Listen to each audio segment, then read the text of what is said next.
for the next episode. Can't wait to get home and turn my TV on. I'm ready for the next episode. Got my snap shoes off, no remote control. I'm ready for the next episode.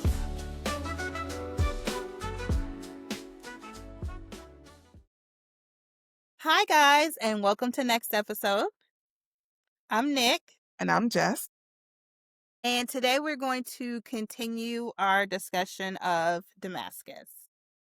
So I don't think we actually broke down exactly what a dirt session is Okay. in the first episode. So when he goes to see his doctor, like she puts this headgear on him, and dirt stands for Digital Immersive Reality Therapy. Thank you. And so essentially I refer to it as quantum leap. He's essentially like finding himself in different timelines, whether they're real or whether they're from his own mind. And he kind of just has to go with what's happening. He doesn't really have control. As far as we know, he consciously does not have control over the situation that he ends up in. And so I want to kind of go through and discuss the different dirt sessions, because some of them are entertaining, some of them are weird, but I think that they are all interesting. And I'm probably not going to go in order because I did not write them down in order, but I'm going to go based on, I wrote them down from memory and then I thought of two more. So I do want to discuss what we call the double dirt. I do want to discuss that one last. Okay. So the first dirt session is what I call baby daddy mission. And this happens in the first episode, honestly, before you even understand or know that he's in a dirt session, which actually it threw me so badly that I paused watching the show because I was like, what's going on here? And Jessica's like, just keep going. I promise you. She's like, watch 45 more seconds and you will be okay. And I was. Yes. And I was. But so in this session, you meet his sister and she's at his house and she's explaining that she's pregnant and that her boyfriend has assaulted her. And he's like, oh my God, you need to leave him. And she's like, I'm not going to leave him. I'm pregnant, but I need you to gather up a posse of people and beat him up so that he knows he can't do that to me. Now, my first thought was, you are pregnant by somebody who's beating you. Why are you still pregnant? That was my thought. I'm like, why are we acting like you have to be pregnant by this person who is beating you? Girl, that was my thought too. Also, you're asking your brother to ride out on this dude with a posse of people, and you ain't got that kind of brother. Your brother is like a button-down, pencil-pushing. He does not know gangsters to the point where he has to go and recruit his corporate friends to try to find somebody who is gangster enough to go confront the guy that beat you up. Yes. So in this reality, he's trying to figure out, really does not know who to call. And No. he's using the artificial intelligence, whose name is what? Is it Shanika or something? Shekinah, which when I tell you, I love this. I loved it. I loved it. Loved it so much. So he's using his artificial intelligence, his AI, Shekinah, to help him narrow down guys he's talked to. He's like, okay, if I haven't talked to them in 2 years, pull them off. Okay, who have I talked to in the last 2 months? And he's like that. He just doesn't have connection and relationships. No. Which is so interesting because that is very much him in what I consider his reality. Exactly. And It's a great setup for, showing that he just lacks connection, is that most of your friends you haven't even talked to in 2 years. Right. And so he eventually makes it to Red, which in this reality, Red is a prosecutor, which is so funny because it's very different than Red. In most other realities, he's some sort of artist, except for when he's the security guard. But for the most part, he's got more of an artsy job. And this one, he's a very highly paid, successful, buttoned up prosecutor. But he agrees to go because sometimes you want to do hood rat stuff with your friends. girl. I feel And him on that. that was one of the best lines too. I just want to do hood It rat was. friends. It That's was. what I'm saying, like, it's like, this show is so it's so for the culture, it's so written for us. You Yeah. know what I mean? But Like, it doesn't because that feel line forced or stereotypical. Yes. immediately made me smile. Absolutely. And it also made sense to why he agreed so quickly. You know what I mean? Yes. Like, who is he going to Yes. get to really do this crazy task his sister sent him on? But someone who is so repressed with their corporate life, they're like, I want to hit somebody. Yeah. Right. So not only does he agree to come, he agrees to, like, plea out like some sort of other thug type criminal so that they can, like, come along on the mission. And he tells him to invite his uncle. Now, what is hilarious about telling the uncle to come along is the uncle is in poor health, and he seems to be in poor health in every reality. Oh my So God. why? What you get? Because that's the most gangster person he knows. Because his uncle is like a former thug who like used to do the kind of stuff for on a regular basis, but at this point he's an older man. He's got a colostomy bag. He, is on dialysis. He can't barely make it up the steps to go confront the dude. I But it's got a the only cane. person he knows. Yeah. Yes. And then And again, so, the uncle's reasoning for agreeing is because he wants to feel like he's the head of the family. So he yes. agrees to go, even though he really can't physically do it. Right.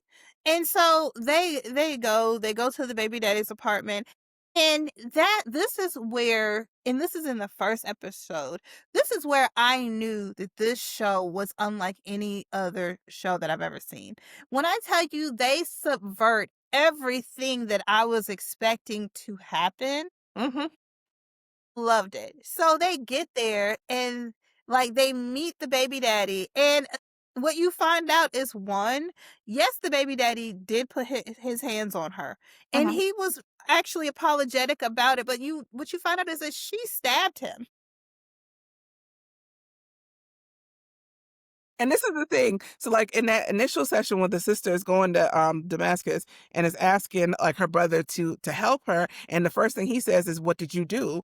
Now that makes sense because you got the kind of sister that stab people, so you know that she's not telling you the full story of what happened. Right. And so, like, the baby daddy is, like, breaking down, like, that he's in therapy and how he's trying to, like, change his life and fix things and make things better for the baby, and how he's looking for a mentor, and he's asking, like, Damascus to mentor him, which is funny because Damascus is like, I'm not good enough to mentor you, but it goes back to when you think about what you know about Damascus at the end of the show, is that how other people look at him is very important. So the fact Mhm. that his mind created that where the baby daddy wants him to mentor him, I'm like, that's so interesting. But I can only see it in retrospect. Right. You know what I'm saying? And so it's like this, like what you would think would be like this really rowdy, violent, raucous situation turns into like a group of men like having like this emotional like conversation. And I'm just like, as I'm watching it. And so even like the uncle, he's like upset because of how the conversation is going. And like he wants things to be violent. And everyone's like, we're just not on that. Yeah. And so after like everything is like settled and emotional, like, and they have like a plan put in place on how like him and the girlfriend can move together like in a healthy way, like the young criminal that they bought accidentally shoots the baby daddy in the head. Girl. Yeah, and I thought I lost you there. I thought you were there. Now, so what at this point also, I don't realize this is a dirt session. Hmm. So when I tell you, I literally had to pause the show, and I'm like, what are we gonna do? Like, how are we gonna hide the body? Well, this woman does not have a father for her child. He was trying to get his life together. Like, I had a full on breakdown. Hmm. I was like, oh my God, this is not what I thought this show was going to be about. Like, Girl. and then I pressed play and realized, oh, this actually did not happen in the regular reality. He doesn't have a sister at all in the regular reality. Yeah. which I think is interesting because sometimes he has a sister going in, sometimes he doesn't. But it's like, why do you keep manifesting a sister? Because I think it's also like he wants somebody to go through this with. So like he's avoiding dealing with the death of his mom. And so as an only child, you're going through that by yourself. And so he keeps manifesting the sister that, it would be somebody that he could go through this with. Right. Is one. The other thing is, I think he wants to be seen in a certain way. And for the most part, other than the very last reality, Shekinah is kind of less successful to him. So he gets to be the more successful sibling too. Mm-hmm. Is that his sister's name? Oh, no, I'm sorry. Shekinah is the AI. His sister's name is Shayna. Okay, I was like, no, if he named his sister after the AI, that's like really deeper. But okay, so yeah, I that first dirt session got me. It got me good. It really did. I did not expect that. And you were like, no, just hold on, hold on. It's be okay. I'm so glad because I'm just like, wow, like but it really sat with me. And a lot of his dirt sessions, Yeah. they sit on me and they really make It me takes some sit time. and think. And that is so once again, this show has 6 episodes and is 30 minutes. And when I tell you they use every inch to tell a story, to like push things on you, to implant things in you, to question, have you questioned like your thoughts, your feelings, like Hmm. this art. Sometimes TV is just TV. Yeah. Sometimes TV is so much more, and this show is so much more than It was just so TV. well done. Yeah. It really was, and I will never forgive AMC. I will never. I know. It's on site with you at AMC. It is. It is. You could have really like gotten rid of like the Mayfair witches. Hate I that. tried. I did. I one of my first obsessions in life was Anne Rice. Hmm. So I was like, the excitement I had around that show could not be contained. I was so angry. I'm so angry. Whatever. So, okay, I would like to talk about the life with Buddy Okay. one, but of course it's a really short one because we just see a glimpse of it. We spoke about the conversation I think in last episode. So, like he and Buddy, like they have this epic fight around kind of like his emotional sterileness, and I also feel like she was making him uncomfortable and she knew she was making him uncomfortable. Hmm. And I think that he did not like the fact that she was trying to push past his boundaries and she did not like the fact that he was emotionally sterile. And so he was trying to, I think, process it at the therapist's office, but I don't think he was being genuine. When he was talking about Buddy with the therapist. Yes. No, he's not like, no, he says some stuff that's really kind of poignant about how he feels about Buddy. And I think those are the way things that he really feels, but he also doesn't realize that that's a problem. Like when he makes that statement that he likes Buddy infinitesimally less each day. Like you said that out your mouth, but you don't realize that that's a problem. And Right. you're still willing to take up this woman's life, but you don't like her. You essentially don't like her. And she gets on your nerves more and more. And you can see that. And Right. every time he interacts with her, it's worse.